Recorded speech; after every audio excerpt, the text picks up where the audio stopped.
শ্রী শ্রী গৌর গোবিন্দ মকরন্দ মাধুর্য লীলালব্ধেষু সজ্জন বৈষ্ণব বৃন্দ শ্রদ্ধেয়া মাতৃমণ্ডলী চরণে প্রণাম পূর্ব অদ্যকাল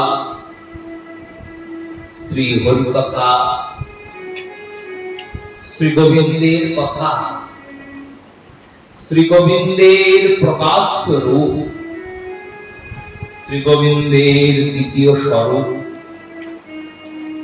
কলি কলেশ নাশকারী অপার সংসার পারকারী ব্যাস রচিত সুখমুখ উদ্গারিত ভাগবত অমৃত আস্বাদনের সূচনা করছি। অদ্যকাল কথার বিষয় শ্রীমদ্ ভাগবতের একাদশ স্কন্ধে নবযোগেন্দ্র সংবাদে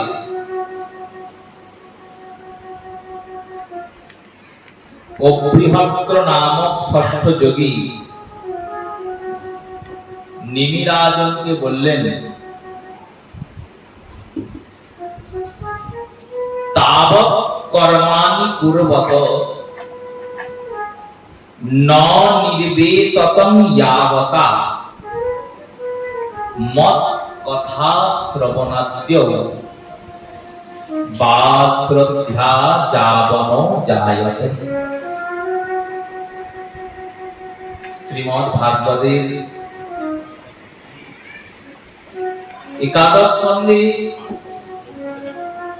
পূজ্যপাদ দেবশ্রীপাদ শ্রী নারদ রাজসূয় যজ্ঞে আগমন করেছেন। আর সেই রাজসূয় যজ্ঞে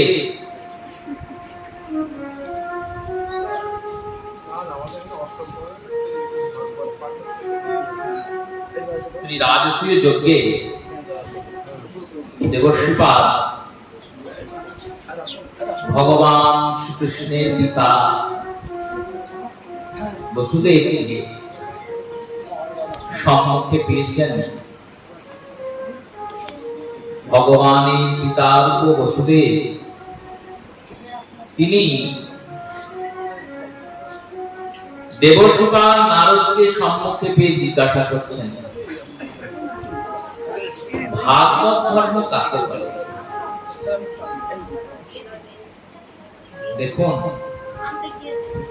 আমরা যে যুগে অবস্থান করছি সেই যুগটি ঘন কালো রাত্রির মতো তমসাচ্ছন্ন যুগ। এই যুগটির নাম কি বললেন? কলি যুগ। চারটি যুগ তো, সত্য, ত্রেতা, দাপর, কলি। এই অন্তিম যুগে আমরা বাস করছি। এই কলি যুগে কলি শব্দের অর্থটা আগে আমাদের অনুধাবন করতে হবে। কলি শব্দের সহজ অর্থ হলো অন্ধকার, কলস, কলমশ। কলমশ শব্দের অর্থ পাপ, পাপচ্ছন্ন যুগ। এই যুগটি কেমন বললেন? পাপে পরিপূর্ণ। পাপে পরিপূর্ণ। পাপ কোথায়? হলো সবার ভিতরে, আমাদের অন্তঃকরণে, প্রত্যেকের ভিতরে প্রতিষ্ঠিত হয়ে আছে, সুপ্রতিষ্ঠিত।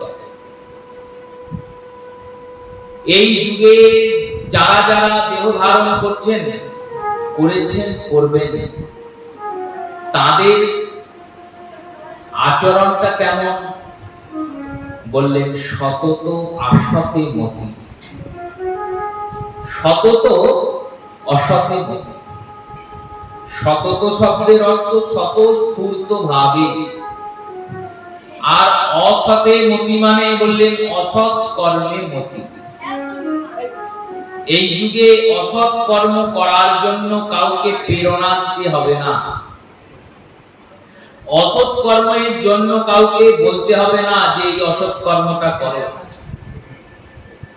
মিথ্যা বলো, এর জন্য তোমাকে কাউকে প্রেরণা দিতে হবে না, এমনিতেই মিথ্যা বলো। পাপ করো, এমনিতেই পাপ করবে, করবেই। কেন বললেন? এটা কলিযুগের ধর্ম। কলিযুগে সবারই মতিতে কলি গ্রাস করেছে। আর যত যুগটা বিস্তার হবে তত এই কলি গ্রাসিত কবলিত মাতৃশ সাংসারিক জীব, বিষয় জীব, এই পৃথিবীবাসী জগৎবাসী কত আরো আরো আরো পাপের মধ্যে নিমজ্জিত হবে।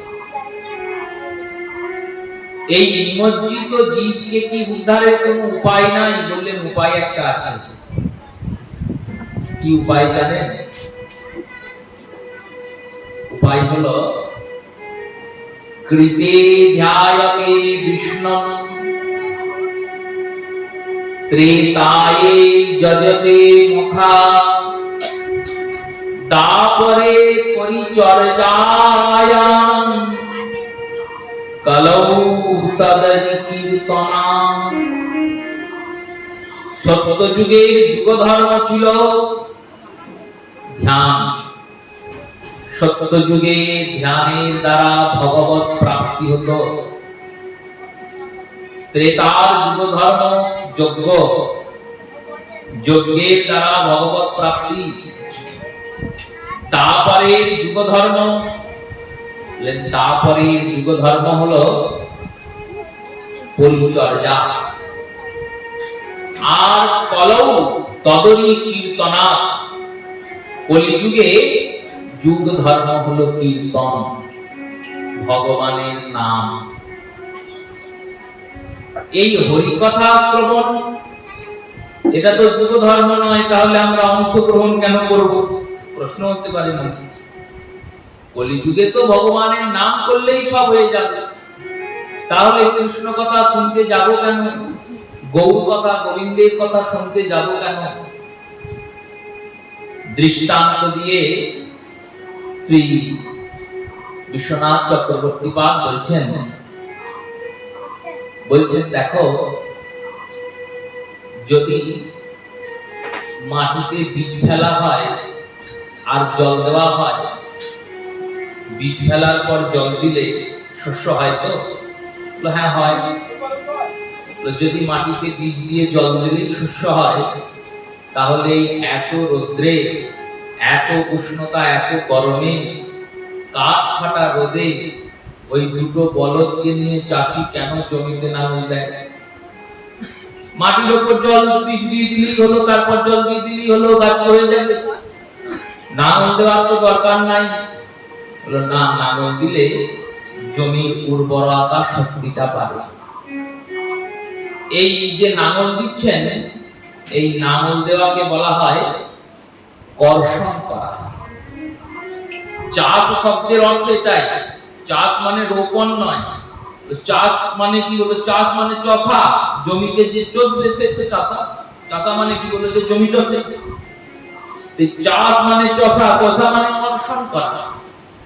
মাটিকে যে কর্ষণ করছে, সেই কর্ষণকারী ব্যক্তির নাম কৃষক। কৃষক মানে কি হলো? কর্ষয়তি ভূমি অত কৃষক। ভূমিকে যে কর্ষণ করছে, জমি চষছে, সে কৃষক। কেন কর্ষণ করছে এত কষ্ট করে? জমিতে নাঙল দিয়ে কর্ষণ করলে, তারপরে বীজ দিলে, তারপরে জল দিলে সেই জমি থেকে উৎপন্ন শস্যটা, ফসলটা উৎকৃষ্ট মানের হয়, খুব ভালো ফসল ফলে। এই ভালো ফসল ফলে বলে কৃষক এই কাজগুলি করে। তেমনি নাম করলেই তুমি পাপ মুক্তি পাবে, নাম করা মাত্রই মুক্তি। নামের ক্ষমতা অসীম অপার, এই নামের সঙ্গে অন্য কারো তুলনা হয় না। এই যে এখানে সমবেত হয়ে গোটা কয়েকজন মিলে এত মহৎ উদ্যোগ নিয়েছে হরিনাম মহাযজ্ঞের উদ্যোগ। প্যান্ডেল করেছে, লাইট লাগিয়েছে, মাইক লাগিয়েছে, আমাদের ওই দূর থেকে থেকে পাঠিয়েছে। সাধু গুরু বৈষ্ণবরা আসছেন, একজন বেশি করেছেন আমাদের মধ্যে। তো এই রূপে এই যে মহৎ উদ্যোগ নিয়েছেন, এই সমস্ত উদ্যোগটার যা খরচ, সেই খরচটা 10 গুণ করলে একটা দুর্গা পূজা হবে নাকি সন্দেহ আছে, একটা কালী পূজা হবে নাকি সন্দেহ আছে। এর 10 গুণ 15 গুণ খরচা হয়ে যায় দুর্গা পূজা কালী পূজায়।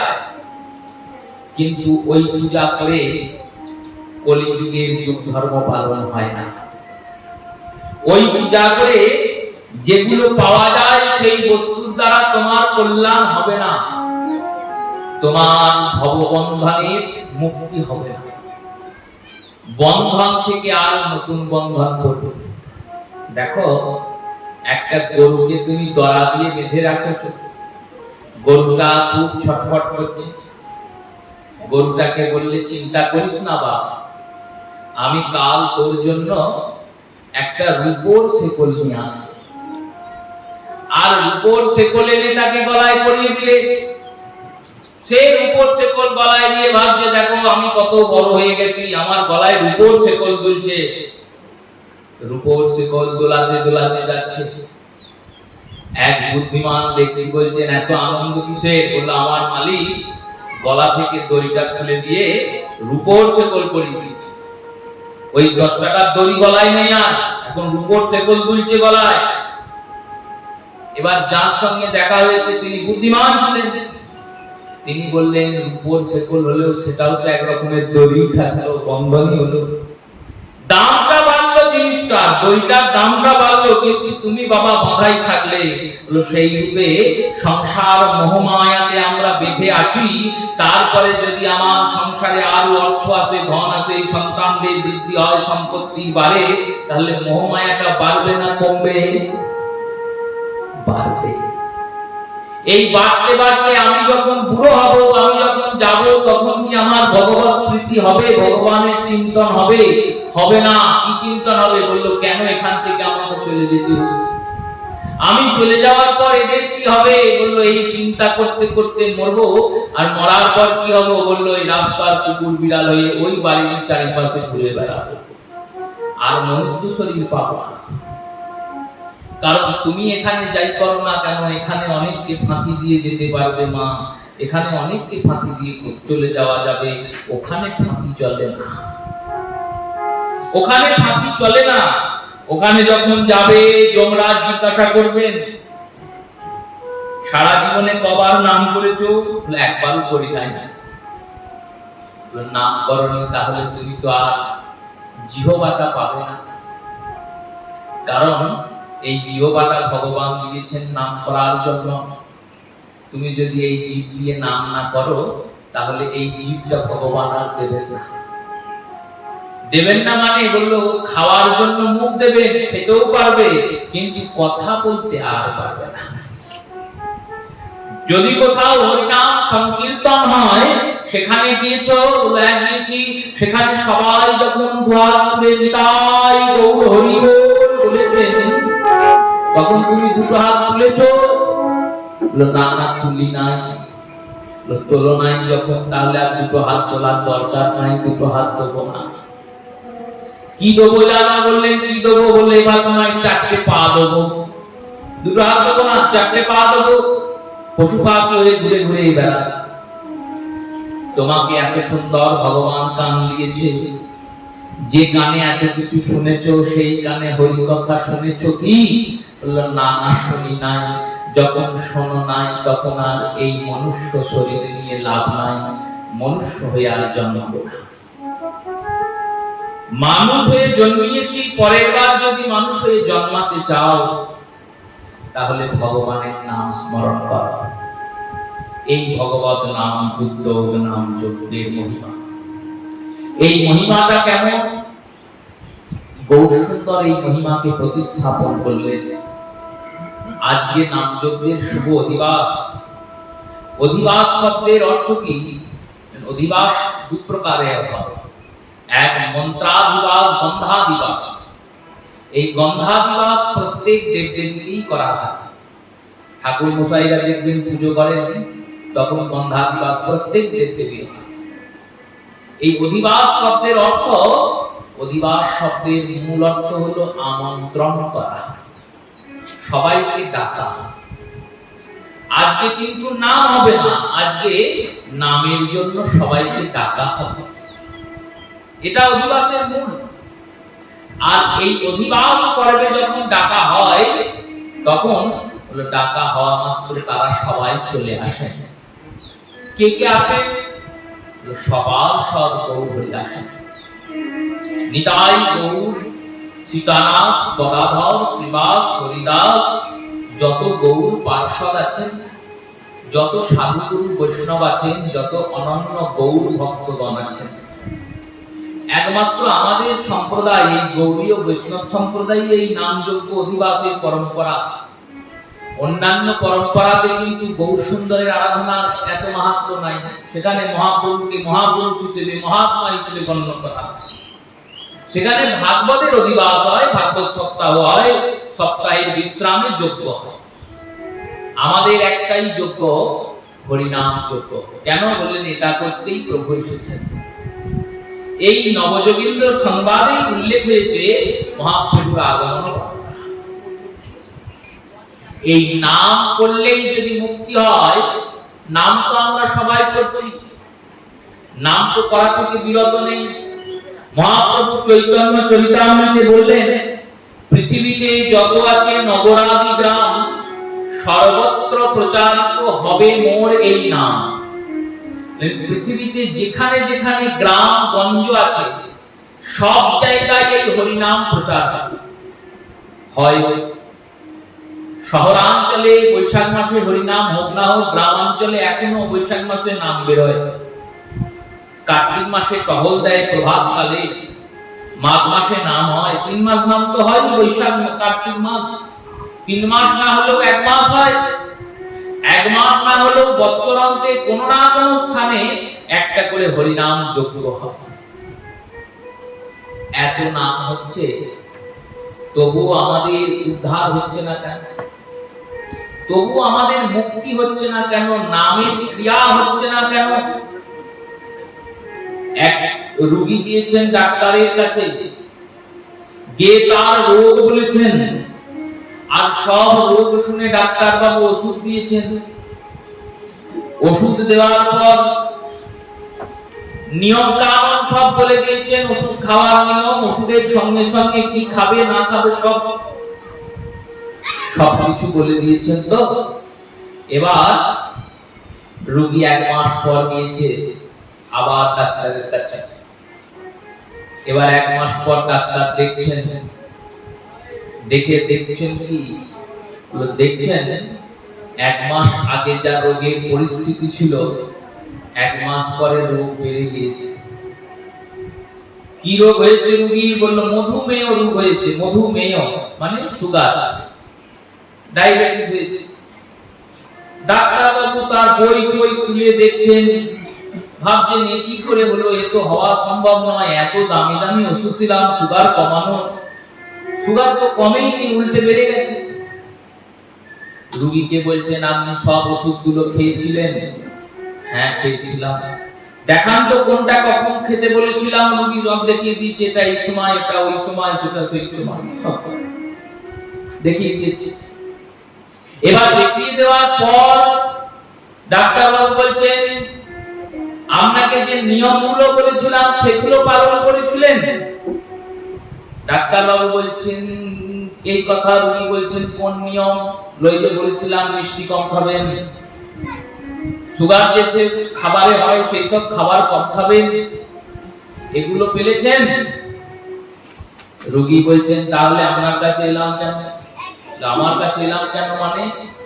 আমি তো জানি এত দামি ডাক্তার দেখাচ্ছি, এত দামি দামি ওষুধ খাচ্ছি, এই ওষুধ খাচ্ছি জেনে আমি যখন ওষুধ খেতাম না, আপনার কাছে আসি না, তখন আপনাকে মিথ্যা বলবো না, আমি দিনে একটা রসগোল্লা খেতাম।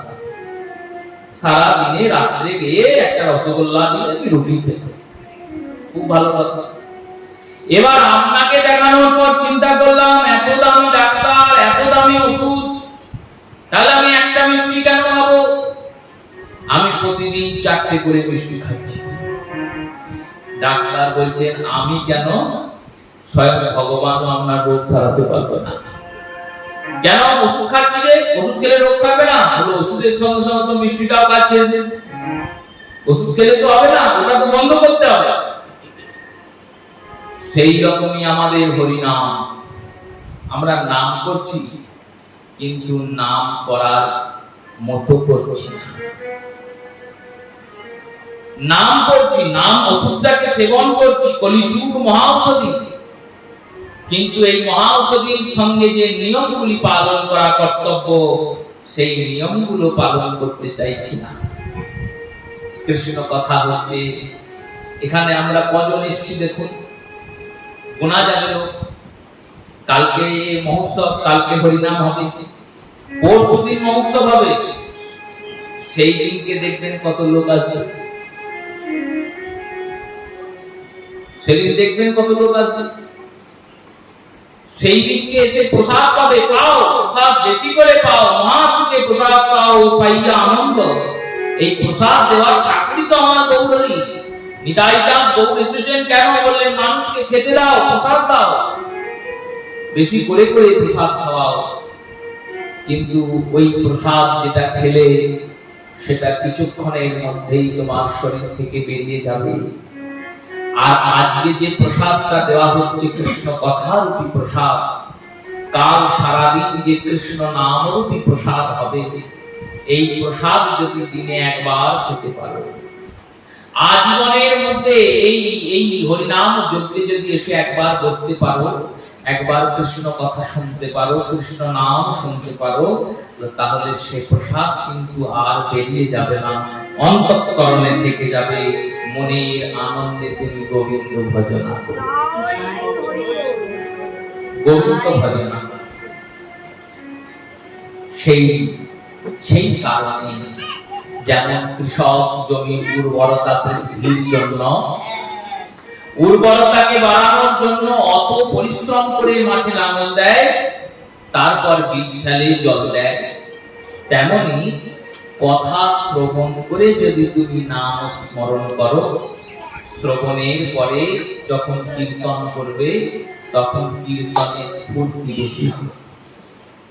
প্রথম সিঁড়িটায় পা দিয়ে তো দ্বিতীয় সিঁড়িটায় উঠবে, একবারে যদি এক লাফে দ্বিতীয় সিঁড়িতে ওঠো তাহলে তো পড়ে যাবে।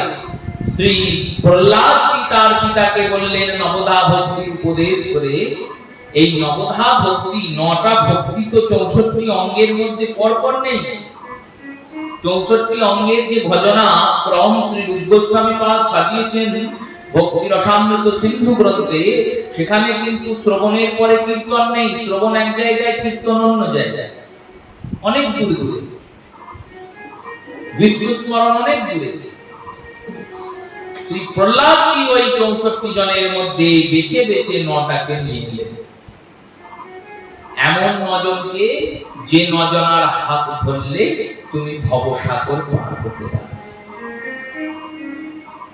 আর প্রহ্লাদজির যে এই পরিকল্পনা, এই আচার্যবৎ ভক্তি ভজনার সিদ্ধান্ত, এটি যে সর্বজন প্রামাণিক, সেটি মহাপ্রভু স্বীকৃতি দিয়ে গেলেন, শিলমোহর বসিয়ে গেলেন চরিতামৃতের কলমে। ভজন মধ্যে শ্রেষ্ঠ হয় নববিধা ভক্তি। এই নববিধা ভক্তির যে উপদেশ প্রহ্লাদ করছেন পিতার কোলে বসে, পিতা হিরণ্যকশিপুরের কোলে বসে আছেন, তো বসে উপদেশ করছেন।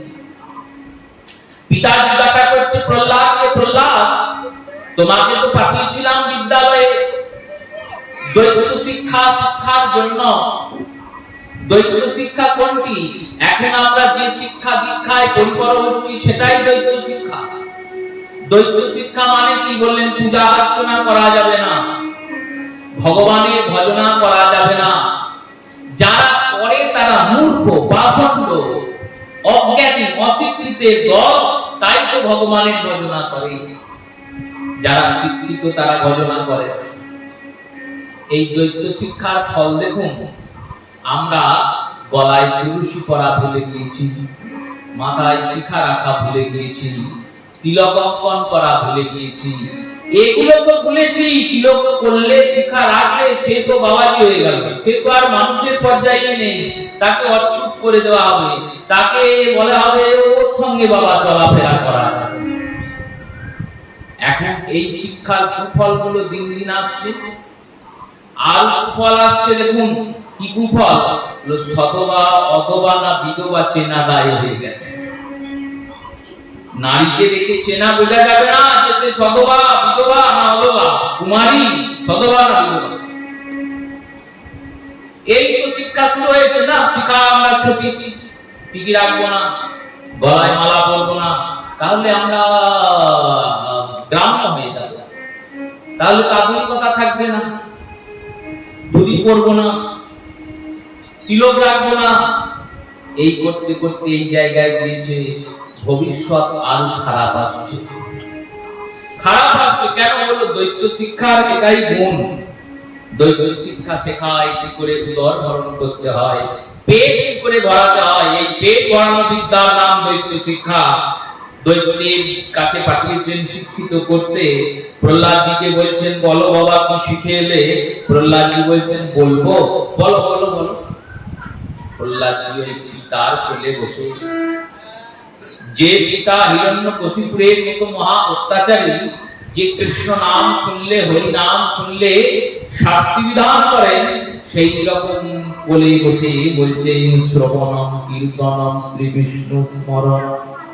সাহস কতটা চিন্তা করুন, কত সাহস! জানে ভগবানের নাম করলেই জেলে ভরে দেয় আমার বাবা। তার কোলে বসে প্রহ্লাদ বলছেন শুনলাম শুনুন শ্রবণম। পিতা শুনছেন, পিতা ভাবছেন শ্রবণম মানে তো শোনা। ভালো জিনিস শিখেছে যে আগে শুনতে হয় তারপর বলতে হয়। এবার শ্রবণমের পরে বসাইছেন কাকে? বললেন কীর্তনম, কীর্তন করা। কার কীর্তন করবে? বলল আমার রাজ্য তো আমার ছাড়া আর কারোর কীর্তন হয় না। হিরণ্যকশিপু বন্ধ করে দিয়েছিলেন, সব দেব পূজা বন্ধ। আমার রাজ্যে শুধু আমার পূজা হবে, আর কারোর পূজা হবে। শ্রবণম কীর্তনম। এবার কীর্তনম বলার পরেই ভগবানের নাম যুক্ত করে তৃতীয় অঙ্গকে বসাচ্ছে। এই তৃতীয় অঙ্গটির নাম স্মরণ। স্মরণ মানে চিন্তা করা। বললেন শুধু চিন্তা নয়, তুমি এর চিন্তা ওর চিন্তা তার চিন্তা, বললো না না, তার চিন্তা বুঝে নাও, শিখে নাও, ভালো করে জেনে নাও। অন্যান্য দেব দেবীর চিন্তা করলে তুমি সেই দেব দেবীকে পাবে, আর এনার যদি চিন্তা করো তাহলে ভব পারাপার হয়ে যাবে। তদ বিষ্ণু পরমং পদম সদা পশ্যন্তি সুরায়। এই মন্ত্রটা বারবার ব্রাহ্মণেরা আওড়ায় না। আজমনের পরে ব্রাহ্মণগণ মানেটা জানেন না, কিন্তু বলে যান মন্ত্রটার মানে কি। বললেন তদ বিষ্ণু, তুমি বিষ্ণু। পরমং পদম, তোমার পদটি কেমন? বললেন পরম পদ, তোমার পদের উপর আর কারো পদ নেই প্রভু। তোমার ওই পদ শব্দের অর্থ চরণ, পদ শব্দের অর্থ স্থান, চেয়ার। তোমার চেয়ারটা কোথায়? হলো পরম পদ, সবার উপরে চেয়ার, সবার উপরে আসন তোমার প্রভু। তোমার উপর কারোর আসন নাই। তোমাকে যদি আমি পাই আমার জীবন ধন্য হবে। তদ বিষ্ণু পরমং পদং সদা পশ্যন্তি সুরায় দিবীব চক্ষুমন্ততা। সুরায় যেন সদা আমি তোমার ওই চরণ কমলে স্মরণ করি, আমার মনটা যেন ওই চরণ কমলে থাকে। তাই প্রহ্লাদজি বলছেন শ্রবণম কীর্তনম শ্রী বিষ্ণু স্মরণম। নাম করলেন নবদা ভক্তির মধ্যে ভগবানের নাম এলো শ্রী বিষ্ণু স্মরণম, ভগবানের স্মরণ করো। অর্চনম বন্দনম পাদ সেবনম। পাদ সেবন, অর্চন, বন্দন। দাস্য সখ্যশ্চ আত্মনিবেদনম। এই কটা ভক্তি শ্রবণ কীর্তন শ্রী বিষ্ণু স্মরণ, অর্চন, বন্দন, পাদসেবন, দাস্যতা, সক্ষতা আর আত্মনিবেদনতা, ভগবানকে সব দিয়ে দেওয়া। এই কথা বলেছিলেন শ্রী প্রহ্লাদজি কোলে বসে। এই সিঁড়ি সাজিয়ে দিয়েছেন, প্রথমে শ্রবণ করো, তারপর কীর্তন করো, কীর্তন করতে করতে ভগবান স্মরণ করো। নামের ক্ষমতা কতটা জানেন? নামের দুটো ক্ষমতা। একটা ক্ষমতা প্রাথমিক ক্ষমতা। এই প্রাথমিক ক্ষমতায় কি হয়? নাম করা মাত্রই পাপ মুক্তি হয়। এই যে পাপের মুক্তি হলো, এই ক্ষমতাটা হলো সবথেকে বড় ক্ষমতা। এই ক্ষমতাটাকে পেয়ে আমরা ভাবলাম খুব পেয়ে গেলাম, আর কিছু চাই না, নাম করলেই তো পাপ নাশ হয়ে যাবে, যত পারি পাপ করবো আর নাম করবো। ঠিক আছে, কিন্তু তোমার অবস্থা কেমন হবে জানো? কেমন? কলুর বলদের মতো হবে। কলুর বলদ সারাদিন ঘুরে যাচ্ছে।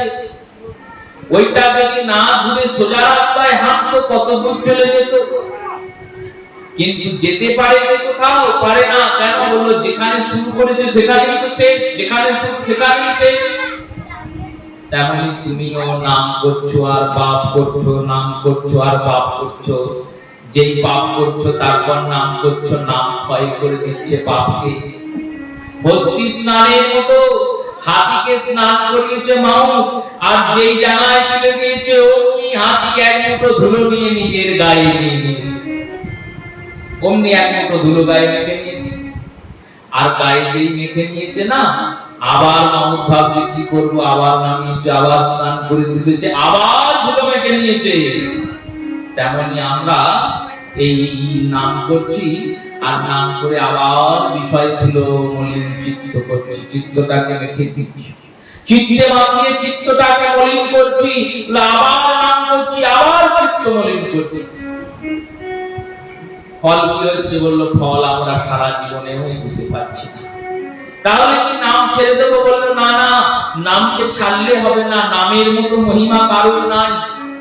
পূজা করতে গিয়ে ত্রুটি হলে তুমি অপরাধী হবে, সেবা করতে গিয়ে ত্রুটি হলে অপরাধী হলে, নাম করতে গিয়ে যদি ত্রুটি হয়, বললো নামের অপরাধ ক্ষয় হয়ে যাবে। হরি স্থানে অপরাধ তাহে হরি নাম। এই হরির কাছে অপরাধ করলে নামের দ্বারা ক্ষয় হবে। যেমনই নাম করো কেন, খাইতে শুইতে যে কৃষ্ণ নাম লয়, দেশ কাল নির্বিশেষে সর্বসিদ্ধ হয়। নাম করছো আর পাপ করছো, এই করতে করতে যখন তোমার দেহ থেকে প্রাণ যাবে, তখন ভগবান বলবে বেশ, এই জন্মে যা হয়েছে হয়েছে, আবার একটা সুযোগ দিলাম, আবার যাও মানুষ হয়ে গিয়ে নাম করো। যারা করছে না মা তারা কিন্তু আর মানুষ হয়ে আসছে না। এই নামের মহিমা, এই নাম মহিমার কীর্তন বন্দনকারী দেবশ্রীপাদ নারদ, তাকে শ্রী ভগবানের পিতা জিজ্ঞাসা করেছেন ভাগবত ধর্ম কাকে বলে। দেবশ্রীপাদ নারদ এই কথা শুনে বলেছেন, পূর্বে নিমিরাজার যজ্ঞে 9 জন যোগী উপস্থিত হয়েছিলেন। তাদের সঙ্গে যে দিব্য সংবাদ হয়েছিল, সেটি শ্রবণ করলেই আমি ভাগবত ধর্মের কথা জানতে পারব। রাজা জিজ্ঞাসা করেছেন, এক এক যোগীকে এক একটা প্রশ্ন করেছেন, এক এক সাধুকে এক এক প্রশ্ন। তার মধ্যে ষষ্ঠ যোগী অভ্রিহন্ত, তাকে জিজ্ঞাসা করেছেন কর্ময়োগ পদতন পুরুষ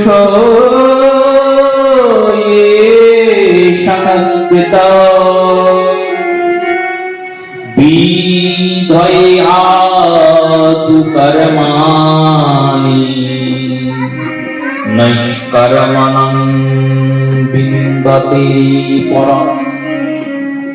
বলেছেন, হে রাজন, এই যোগীবর, আপনি কৃপা করে বলুন কোন কর্মের দ্বারা, কোন কর্ম করলে জীব সহজেই মুক্ত হয়। জীব সহজেই জন্ম জন্মের পাপ রাশিকে নাশ করতে পারে। কৃপা করে উপদেশ করুন। অভিভদ্র উপদেশ করলেন, বললেন শোনো কোন কর্মের দ্বারা তাবৎ কর্মাণি কুর্বিতন্ন নির্বতে যাবতা। ভগবানের কর্ম, ভগবানের কর্ম করলে একমাত্র জীব তার জন্ম জন্মের পাপকে নাশ করতে পারে। আর কোন কর্ম ভগবানের? আচার্য বর্জগণ বললেন কোন কর্ম শুনে নাও। মদ কথা শ্রবণাদ্যৌ শ্রদ্ধা যাবন যায়। শ্রদ্ধা চিত্তে যদি আমার কথা শোনো, শ্রদ্ধা চিত্তে যদি আমার নাম করো, শ্রদ্ধা চিত্তে যদি আমাকে ভজনা করো, তাহলে তোমার জন্ম জন্মের পাপ এই জন্মেই দূরে চলে যাবে। আর কোনো পাপ থাকবে না, পাপ থাকবে না, সন্তাপ থাকবে না। অন্য দেব দেবীর ভজনা করবেন, অন্যান্য যাগ যজ্ঞ কর্ম তপ অনুষ্ঠান করবেন। ওই গরুর গলায় যেমন দড়ি খুলে দিয়ে উপর শিকল পরানো হয়, তেমনি আপনার গলায় অর্থের মোহের প্রাচুর্যতার সম্পত্তির আরেকটা নতুন বন্ধন করবেন। ভগবানের ভজনা করলে কি হবে? বলল ভগবানের ভজনা করলে এই দড়িটা খুলে দেবে ভগবান। মোহমায়ার যে বন্ধন, যে দুঃখের বন্ধন, এই দুঃখের বন্ধন থেকে নাশ করে দেবে। আপনারা দুঃখ থাকবে না। আমরা সংসারী চিত্ত, আমাদের দিন রাত দুঃখ, দুঃখের শেষ নাই। শ্রীমদ্ ভাগবতে শ্রী পরীক্ষিত রাজনকে সুখদেব গোস্বামী পাদ যখন কথা শ্রবণ করাচ্ছেন, মনে মনে ভাবছেন এই বেটা তো বিষয় থেকে উঠে এসেছে, একে বিষয়ের দ্বারা বিষয় বিষ কলমশ নাশ করতে হবে। শ্রী সুখদেব গোস্বামী পাদ তৃতীয় স্কন্ধ শুরু করেছেন শ্রীমদ্ ভাগবতে। আর তৃতীয় স্কন্ধে বর্ণনা দিচ্ছেন মনু মহারাজের কনিষ্ঠ পুত্র উত্তানপাদের বংশের কথা। বললেন দেখো, এই সৃষ্টির প্রথমে ব্রহ্মা যখন সৃষ্টি শুরু করলেন, তখন ব্রহ্মার শরীরের দুটি অংশ হয়েছে। এই শরীরের দক্ষিণ অংশ থেকে মনু জন্মালেন, এনার নাম স্বয়ম্ভু মনু। আর বাম অংশ থেকে শতরূপা জন্মালেন। এই শতরূপার মনুর দ্বারা প্রথম মৈথুনী সৃষ্টির বিস্তার শুরু হল। এনাদের দুজন পুত্র, তিনজন কন্যা। এই দুজন পুত্রের মধ্যে জ্যেষ্ঠ পুত্রের নাম প্রিয়ব্রত, আর কনিষ্ঠ পুত্রের নাম উত্তানপাদ। তিনজন কন্যাকে কে বললেন? প্রথম আকুতি, দেবহূতি, প্রসূতি, এই তিনজন কন্যা। এর মধ্যে সর্বপ্রথম শ্রী সুখদেব গোস্বামী পাদ আকুতি, দেবহূতি, প্রসূতি এনাদের বংশ বর্ণনা করেছেন, কিন্তু বিস্তার বংশ বর্ণনা প্রথমেই শুরু করেছেন উত্তানপাদে। দেবহূতি মাতার বংশের বর্ণনা তৃতীয় স্কন্ধের অন্তে গিয়ে কপিল ভগবানের কথা বলেছেন। কেন করলেন? বললেন দেখো, এই প্রিয়ব্রতের বংশে ভক্ত চরিত্র আছে। আগে ভগবানের কথা শুনতে গেলে আগে ভক্তের কথা শুনতে হবে। কেন? বললেন দেখো, ভগবান কোথায় আছেন সেই খোঁজটা ভক্তের কাছেই আছে। দৃষ্টান্ত দিয়ে রসিকগণ রসিকতা করে বলছেন, তুমি গেছো ডাক্তার বাবুর কাছে ডাক্তার দেখাতে, প্রচুর লাইন পড়ে আছে, নামও লিখিয়েছো, বসেই আছো। এইবার আরেকজন দেখলে সামনে দিয়ে এলো, এসে কম্পাউন্ডারের কানে কি কি বললো, সে নামও লেখায়নি, কিছুই করেনি, কম্পাউন্ডার তোমাকে না ঢুকিয়ে তাকে ঢুকিয়ে দিল। হয়তো এরকম কেন হয়? কম্পাউন্ডারের সঙ্গে তার চেনা আছে, ডাক্তারের কাছে কে যাবে কে যাবে না তুমি ঠিক করতে পারবে না। ঠিক কে করবে? বললো কম্পাউন্ডার ঠিক করবে। তেমনি ভগবানকে যদি তাড়াতাড়ি পেতে চাও, ভগবানকে সহজে সুলভে পেতে চাও, কে ভগবানের চরণে তাড়াতাড়ি যাবে, কাকে আগে পৌঁছিয়ে দেবেন, এই পৌঁছিয়ে দেওয়াটাকে কৃপা বলছে। কৃপা করছে। কৃপাটা কে করবে? বললো কৃপাটা করবে সাধু গুরু বৈষ্ণবরা। তোমার চেষ্টা দিয়ে লাইন লাগিয়ে বসে থাকতে হবে, ভগবান কবে দয়া করবে কোনো ঠিক নাই। কিন্তু সাধু চরণ যদি ধরো, গুরু চরণ ধরো, বৈষ্ণব চরণ ধরো, পুরো লাইন দিতে হবে না, খুব করে ভগবানের কাছে। ভক্ত চরিত্র না শুনলে ভগবত চরিত্রের আস্বাদন হয় না। ভক্ত চরিত্র হলো আধার, আগে মনটা তৈরি হবে তবে তো ভগবানকে শুনবো। তাই ভক্তের চরিত্র বলছেন কি সুন্দর চরিত্র দেখুন। বললেন উত্তানপাদের দুজন পত্নী, বড় পত্নীর নাম, বড় বউয়ের নাম, বড় রানীর নাম। বড় রানীর নাম সুনীতি, আর ছোটর নাম বললেন, ছোটর নাম সুরুচি। এই বড় থেকে যে সন্তান জন্মিয়েছেন তার নাম ধ্রুব, আর ছোট থেকে যিনি জন্মিয়েছেন তার নাম উত্তম। এই বড় রানীর যিনি সন্তান ধ্রুব আর বড় রানী, দুজনেই কিন্তু মহলে থাকে না, মহলের বাইরে থাকে, ছোট্ট একটা কুটিরে থাকে। কেন থাকে? আচার্যগণ বলেন, দেখো যখন এই উত্তানপাদের বিবাহ হয়েছিল প্রথম বড় রানীর সঙ্গে, তখন বড় রানী দীর্ঘকাল সন্তান উৎপত্তি করেন নাই।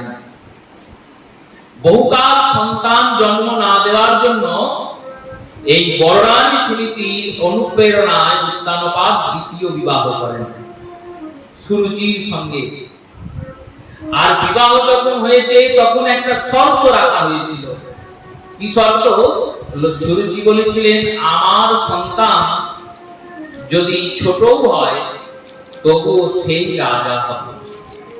দ্বিতীয় শর্ত, আমি যখনই তোমার মহলে ঢুকবো তখন কিন্তু বড় রানীকে মহল থেকে বার করে দিতে হবে, আমি বড় রানীর সঙ্গে থাকতে পারবো না। রাজা দুই শর্তে রাজি হয়ে বিয়ে করেছেন। আর এখানে শ্রী ধর্মস্বামী পাদ আদি টিকা করেছেন, উত্তানপাদ শব্দের অর্থ করেছেন উত্তান পদম দৃষ্টা অতহম উত্তানপাদ। উত্তানপাদ নাম হওয়ার দুটো কারণে না। এক বলল, প্রথম কারণ, এনাকে জীবনে অধিকাংশ সময়ই উত্তানপাদরূপে দেখা যেত। উত্তানপাদ মানে বলল পায়ের যে তলা, এই পায়ের তলাটা আমরা কখন দেখতে পাই? সামান্য অবস্থায় যখন হাঁটি, চলি, ফিরি, কথা বলি, বসি, তখন কি পায়ের তলা দেখা যায়? যায় না। কখন দেখা যায়? যখন কাউকে প্রণাম করি তখন পায়ের তলাটা দেখা যায়। হাঁটুকে প্রণাম করি যখন, তখন পায়ের তলা দুটো দেখা যায়। তাই এই ছোটবেলা থেকেই স্বভাবই বললো, বাড়িতে যে সাধু গুরু বৈষ্ণবী আসে তাকে দেখলেই প্রণাম করে, ছোট থেকেই, কেউ শেখায়নি, এমনি করে। তাই এনার নাম উত্তানপাদ। তাত্ত্বিকগণ বলছেন না, আরেকটা কারণেও বলেছেন উত্তানপাদ। বললেন কি নাম? তার তত্ত্বটা কি বললেন জানো? এখন আবার তত্ত্বের নামে যা চলছে সেই সব শুনলে মাথা খারাপ হয়। ঝাঁটা কোন দিকে রাখতে হয় এটা তত্ত্ব, তুলসী মন্দির কোন দিকে করতে হয় তত্ত্ব, কিভাবে জুতো করতে হয় তত্ত্ব, কোন বারে কি খেতে হয়, কোন বারে কোন ঠাকুরের পুজো করতে হয় এটা তত্ত্ব। এগুলো তত্ত্ব নয়। এগুলো কি বলে? এগুলো হচ্ছে টোটকা। এগুলোকে টোটকা বলে তন্ত্রের ভাষায়। এগুলো দিয়ে কোনো মঙ্গল হয় না, অমঙ্গলই হয়। আরে ঝাঁটা রেখে কি মঙ্গল হবে? আসলে অমঙ্গল হবে। ঝাঁটা ঝাঁটার জায়গায় থাকবে, তুলসী তুলসীর জায়গায় থাকবে।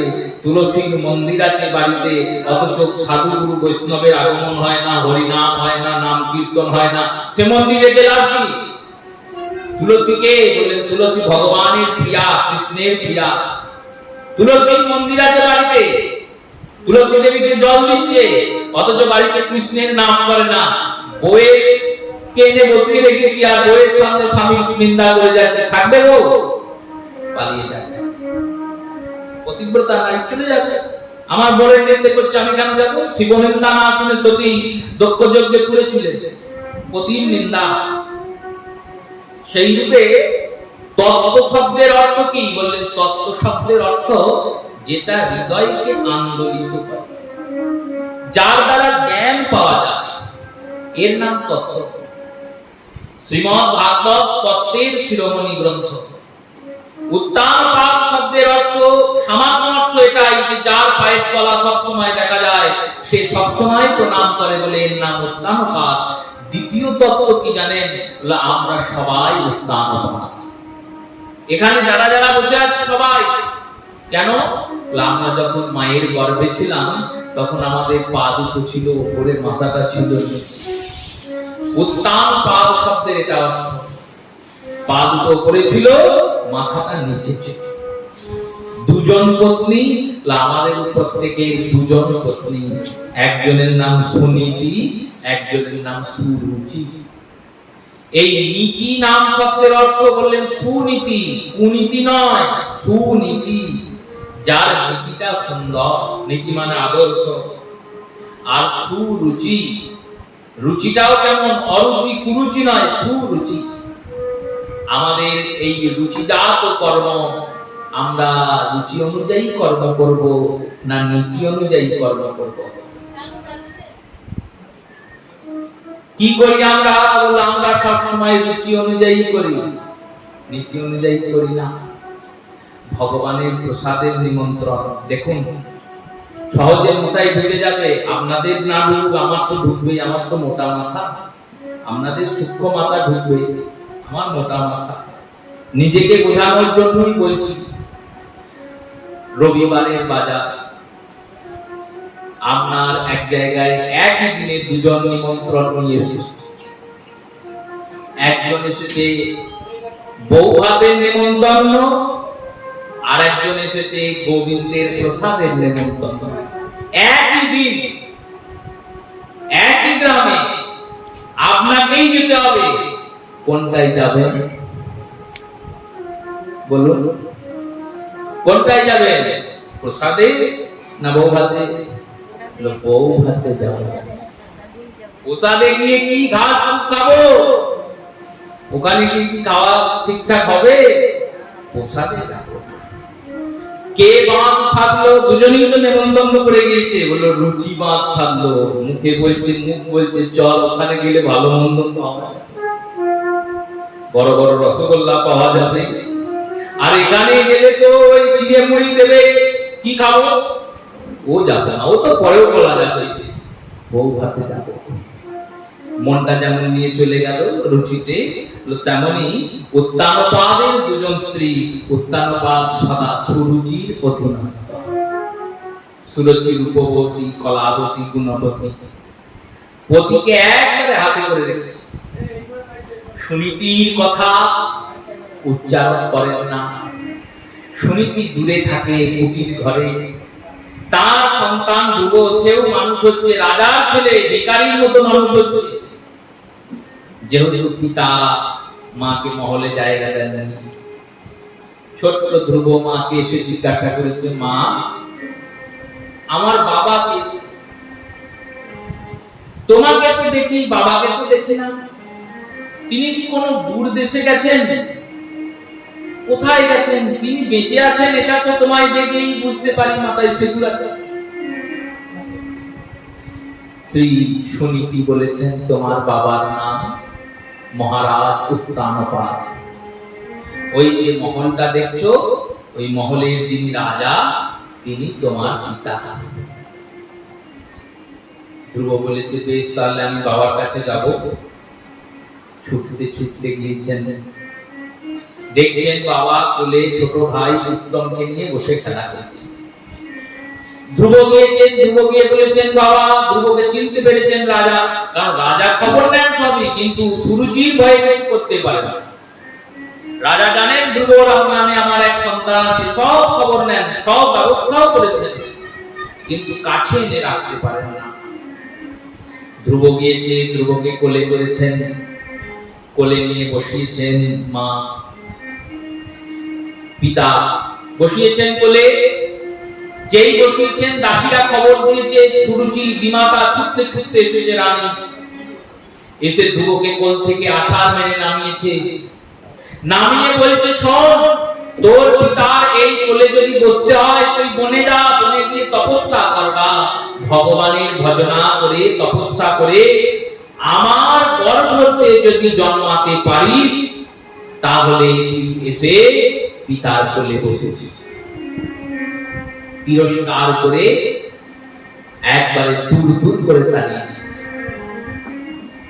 ধ্রুব ছোট্ট মন, সরল মন, খুব কষ্ট হয়েছে মনে, আমাকে দূর দূর করে তাড়িয়ে দিল। কাঁদতে কাঁদতে গিয়েছেন মায়ের কাছে, মা সুনীতিকে গিয়ে বলছেন মা আমার খুব কষ্ট হচ্ছে। সুনীতি বলছেন কেন বাবা কষ্ট কেন? না এই হয়েছে, আমার মা, আমি গিয়েছিলাম সুরুচি নামক যে মাতা বিমাতা, বললো বিমাতা বলতে নেই বাবা। দেখুন মায়ের গুণ, সুনীতির গর্ভে এই কারণেই ধ্রুব জন্মিয়েছে, এখন আর জন্মাবে না। কেন? এখন কোন মা এরম নয়, এ তো নিজের সতীন বিমাতা, সৎ মা। বলছেন সৎ মা আমাকে এই করেছিল, সৎ মা বলতে নেই, মা আবার সৎ অসৎ হয়, মা মাই হয়, সেও তো মা, ওরা বলতে নেই, অসম্মান করতে নেই। ধ্রুব বলছেন আমাকে কোল থেকে নামিয়ে দিল, বলল বনে যাও, গিয়ে তপস্যা করে যদি আমার গর্ভে জন্মাতে পারো তাহলে তোমার পিতার কোলে এসে বসো, না হলে বসা হবে না। আমি চলে এলাম। সুনীতি ধ্রুবকে বসিয়েছেন, বসিয়ে বলছেন দেখো বাবা, তোমার মা তো ভুল কিছু বলে নাই, বকেছেন, ঠকেছেন, তিরস্কার করেছেন, যাই করেছেন, তার মধ্যে একটা সৎ উপদেশ দিয়েছেন। ধ্রুব বললেন কি সৎ উপদেশ দিয়েছেন? ভগবানের ভজন করার উপদেশ দিয়েছেন। ভগবানকে বলতে বলেছেন, ভগবানের ভজনা করার উপদেশ দিয়েছেন। তাই তোমার উচিত কি জানো? হলো কি উচিত? হলো উচিত বনে যাওয়া, বনে যাওয়া। ধ্রুবের বয়স কত? 5 বছর। 5 বছরে ধ্রুব বলছে আমি বনে যাব, বনে তো বাঘ ভাল্লুক সিংহ কত পশু পাখি আছে, আমার তো খেয়ে ফেলবে, আমি খাবো কি? তুমি যাবে আমার সঙ্গে? বললেন না আমি যাব না। কেন? তো দেখো, যেমন নিজে ভোজন করলে নিজেরই পেট ভরে, তুমি খেলে তোমার পেট ভরবে, তোমার ছেলে খেলে ছেলের পেট ভরবে, পতি খেলে পতির পেট ভরবে। নিজে ভোজন করলে যেমন নিজের পেট ভরে, তেমন নিজে ভজন করলে নিজেই গোবিন্দ পাবে। খাওয়ার সময় যেমন আমরা প্রত্যেকে খাই, নিজেরা নিজেদের খাবার নিজেরা খাই, তেমন ভজনের সময় নিজের ভজন নিজেকেই করতে হয়। অনেকে দেখবেন গ্রামে কথা বলেন, অশাস্ত্রীয় কথা বলার জায়গা তো কলিযুগ, শাস্ত্রীয় কথা বলার লোক কম। বলেন পুরুষদের কোনো ধর্ম করতে হবে না, কেন? বললো মায়েরা তো করছে, মায়েরা করছে, মেয়েরা করছে, অতীত হয়ে যাবে। তাই কি হয়? মেয়েরা তো খাচ্ছে, তুমি খাচ্ছ না, তুমি তোমার খাবার খাচ্ছ, তারা তাবার খাবার খাচ্ছে, তেমনি তাদের ধর্ম তারা করছে, তোমার ধর্ম তোমায় করতে হবে। শাস্ত্রে বলছেন একটি নারী যদি সারা দিনে 100 বার কৃষ্ণ নাম করে, তাহলে পুরুষের উচিত 1000 বার কৃষ্ণ নাম করা। কেন? বললেন দেখো, নারীরা হলেন অঋণী পাত্র। অঋণী পাত্র মানে বললো মাথায় কোনো ঋণ নাই। মেয়েদের মাথাতে কোনো ঋণ নাই, পুরুষদের মাথাতে 3খানা ঋণ আছে। কি কি ঋণ? বললেন প্রথম পিতৃ ঋণ, দ্বিতীয় দেব ঋণ, তৃতীয় শাস্ত্র ঋণ। এই 3টে ঋণ আছে। পুরুষ তার মধ্যে যদি পুণ্য করে, ওই পুণ্য কর্মের যে ফল, সেই ফল ওই ঋণ শোধ করতেই চলে যায়, তাহলে আর থাকলো কি? পিতৃঋণ শোধ করার জন্য সন্তানাদি উৎপত্তি, পিতৃমাতৃগণের সেবা, এর দ্বারা পিতৃঋণ পরিশোধ হয়। দেবতাদের পূজা অর্চনা করে দেব ঋণ পরিশোধ হয়। আর ভগবানের নাম শ্রবণ করে, ভগবানের শাস্ত্র আদি অধ্যয়ন করে, পঠন করে শাস্ত্র ঋণ পরিশোধ হয়। মেয়েদের বলো, মেয়েদের এসব কিছুই করতে হয় না, করলে করতে পারে কিন্তু দরকার নেই। তাই পুরুষদের ধর্মাচরণ অধিক দরকার। আর কলিযুগে দেখবেন উল্টো, মায়েরা ধর্মাচরণ করছেন, পুরুষেরা করেই না। লজ্জা হওয়া উচিত আমাদের। আমরা নিজেদেরকে হিন্দু বলে দাবি করি, সনাতনী বলে দাবি করি। ইসলাম ধর্মে যাবেন, মুসলমানদের কাছে দেখবেন শুক্রবার পড়লে সবাই যাচ্ছে নামাজ পড়তে, বাড়িতে মেয়েরা পড়ছে, আর বাড়ির যত পুরুষ আছে সেই ছোট্ট বালক থেকে শুরু করে সবাইকে নিয়ে যাচ্ছে মসজিদে, চল নামাজ পড়ে আসে। যাচ্ছে তো। খ্রিস্টানদের ধর্মে যাবে, সেখানেও সবাই মিলে যায় চার্চে। আমাদের প্রত্যেকের বাড়িতে ঠাকুর ঘর আছে। এমন কোন বাড়ি নাই হিন্দুদের যার বাড়িতে ঠাকুর ঘর নাই, তুলসী তলা নাই। বাড়িতে যদি 10টা লোক থাকে, 10টা লোক সারাদিনে ঠাকুর ঘরে ঢোকে না। 10টা লোক থাকলে 10টা লোক সারাদিনে তুলসী তলায় জল দেয় না। ওই বাড়ির একজনকে নির্দিষ্ট করে রেখেছে, ওই তুলসী তলায় জল দেবে, ওই ঠাকুর ঘরে যাবে। আমার সব দরকার নাই। সংসারের মঙ্গল এমনি হবে, নিজের সন্তান এমনি এমনি সুমঙ্গল সুন্দর তৈরি হবে। আগে নিজে সুন্দর হবে, তবে তো সন্তান সুন্দর হবে। নিজেরাই করি না, লোককে কি করাবো? নিজেরাই বিচার করি না, নিজেরাই কর্ম করি না, পরকে কি শেখাবো? ভগবান নিজে এসেছেন ভক্ত হয়ে, গৌর সুন্দর হয়ে আসার কোনো দরকার ছিল না প্রভুর। প্রভু এলেন কেন? বললো আমি যদি ধর্মাচরণ না করি তাহলে লোককে কি শেখাবো? আপনি আচরে ধর্ম অন্যের শিখায়, আচরণ বিনে ধর্ম শিখানে না যায়। আপনি নাম করিব আর করাইব জগতে, এহেন অবতার হইবে আমার কলিতে। নিজে নাম করব আর জগৎবাসীকে নাম করাবো। এই নাম করার জন্য, করানোর জন্য গৌরব। সেই ধ্রুবকে বলছেন, শোনো ধ্রুব, ভগবানের ভজন করতে পাঠানোর উদ্দেশ্যে তোমাকে মা বলেছে। তোমার মা সুরুচি তোমাকে যা বলেছে তুমি তাই করো। কি করবো? বনে যাও। তুমি যাবে না মা? বলো আমি তো যাব না। ভগবানকে পেতে গেলে কারোর সঙ্গে যাওয়া হবে না, একা যেতে হবে, একা চলতে হবে। আমার যে ভয় লাগবে, কিসের ভয় লাগবে? পশু পাখি যদি আমায় খেয়ে ফেলে, আমার যদি কোনো বিপদ হয়, ওই বনে যখন রাত্রে অন্ধকার হয়ে যাবে, ঝিঝি পোকা ডাকবে, তখন যদি ভূত প্রেত এসে আমায় ধরে, ছোট ছেলে 5 বছরের ছেলে, ভয় লাগবে না বনে যেতে? তখন তো এইরকম পৃথিবী নয়, সত্যযুগের কথা। গোটা পৃথিবীর অধিকাংশ বনাঞ্চল। খাবো কি? আহার কোথায় হবে? বিহার কোথায় হবে? ভয় পাচ্ছে ধ্রুব। মা বললেন ভয় করো না। কেন? ভগবানের নাম করতে করতে যাবে। ভগবানের নামের অসীম ক্ষমতা। কেমন ক্ষমতা? কেমন ক্ষমতা জানো? কেমন ক্ষমতা না বলছেন, কৃষ্ণ নামে চলে যে জনা, অসাধ্য সাধন করে সেই জনা।